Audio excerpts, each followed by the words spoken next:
Hello, hello, hello, and welcome to another one of these clips where I did not do it live because, again, I usually do these in the morning, and I don't want to, you know, bother my wife, so I do not record them at that time, just because it would be loud and or annoying.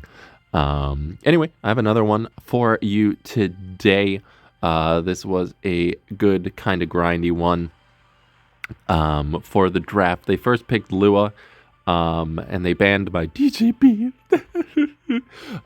So I just went with Arowell and Destina as my cleanser instead of DJB. She's a bit slower, but when they went Pyllis and Bryceria, I was fine with maintaining a slow course of pace and slowly just whittling them down. And then I went Ed as well because Bryceria has debuffs, Lua has debuffs. Phyllis's S3 is a debuff, so that would count as well. Plus, if they don't get rid of Ed, Lua's S3, and then if they were to AoE, would proc Ed no matter what. And then they went with Arya and Shu. Shu, again, if she S3s after Lua S3s and hits Ed, I get a rebuttal, which is great by me. Arya, I don't really have the best means of dealing with her, so she will be the ban. Shu, I have a Ravi into, so I just have to force them to ban my last pick. And I pick Landy, who is good into Lua and Shu and Arya, so they kind of have to ban Landy. If they don't, I just can run away with the game, which is perfectly reasonable for me. So let's just jump right into things. Boop, boop, boop. Obviously, the Lua is going to go first. She's going to, sadly, full sleep and strip my Arya, which is unfortunate, but what are you going to do? That's pretty much just what Luas do. Doesn't reset my Destina, and oddly enough, does not reset my Aravi, which is fine. They can't really S3 here because Ed exists.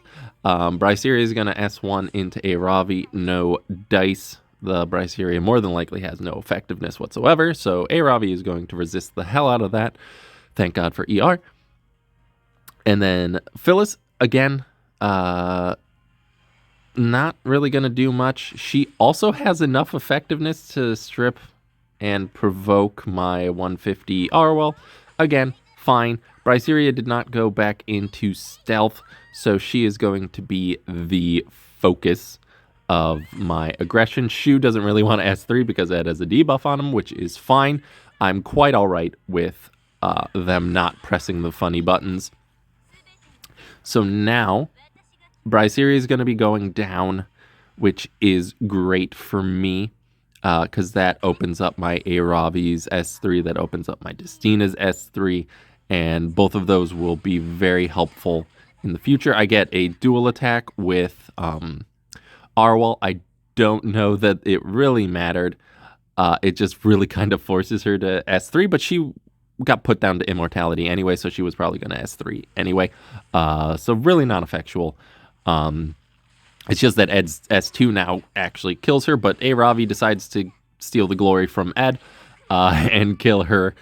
And now we have a pretty all-right 3v4. I'm comfortable into the Shu with a Ravi, and I do still have mitigation and healing. Pyllis is forced into S3 to cleanse the provoke and the attack down on Shu, because the attack down would neuter Shu's damage quite a lot. And Lua being provoked into Ed, probably not the best, because if she defense breaks him at all, I just get free equivalent exchanges forever. Aravi resisted the provoke from Pyllis, which is good by me. Arowell is defense broken, but that's fine. I was planning on healing and pushing her up anyway, because she now has her S3 to stun the Shu to temporarily get a reprieve from the damage coming in. Ed is just going to S1 into Lua.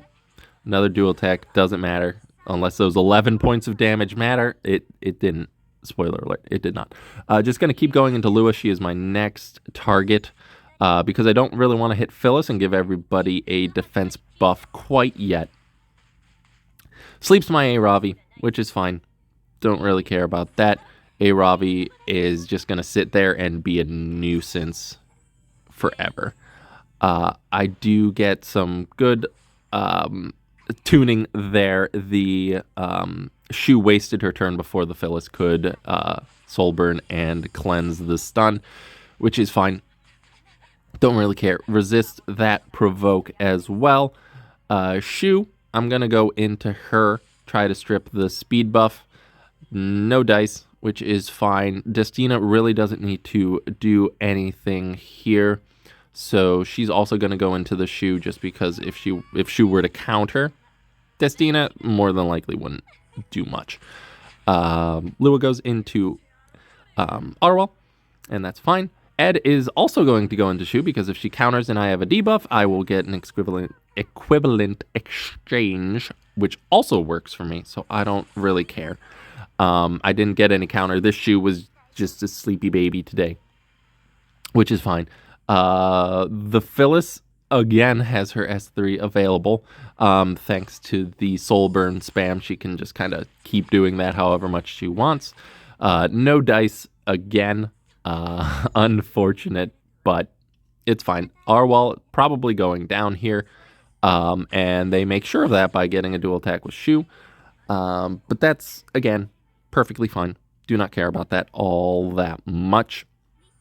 I have enough sustain at the moment that losing mitigation is not the end of the world. I have enough to soul burn Ed at this point, so I decide to go into Pyllis. Pyllis. These are not the pylons you're looking for. And Lua, again, has her S2, S3 combo available.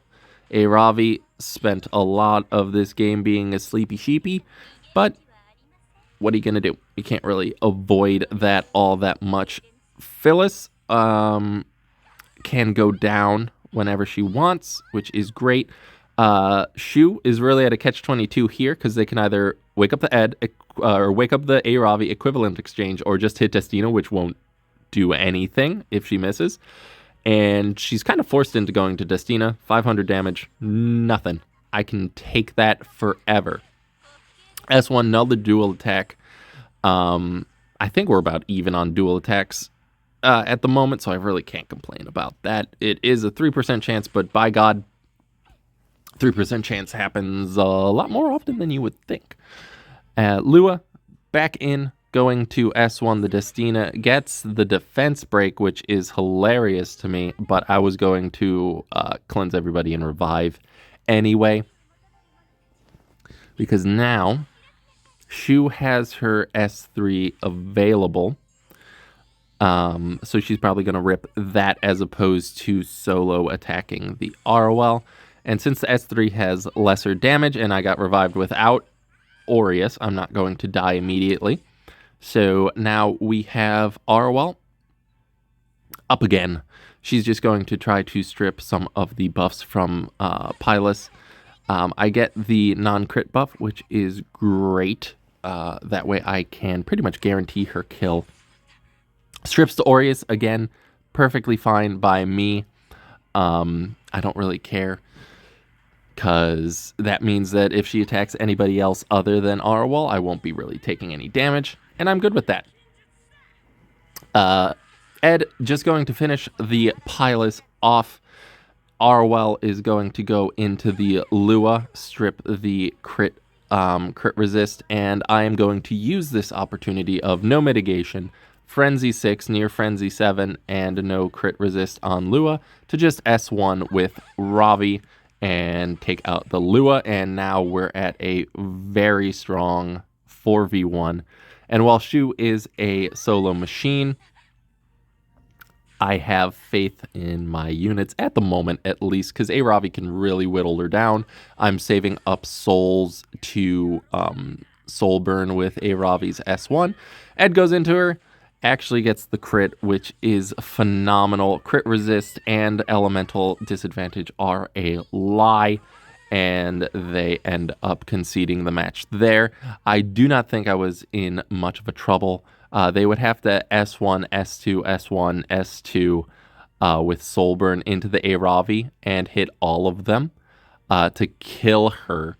And then if they did not, she was dead anyway.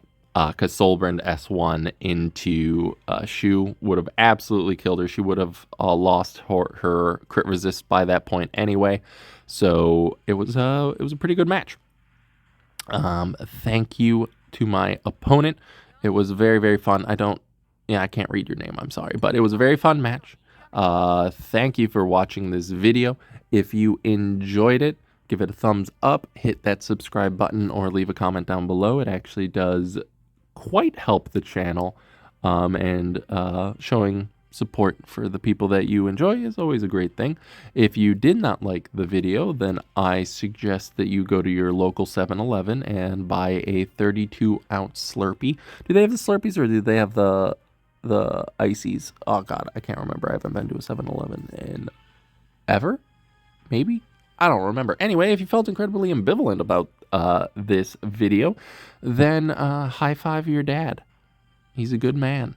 He works hard, except on Sundays.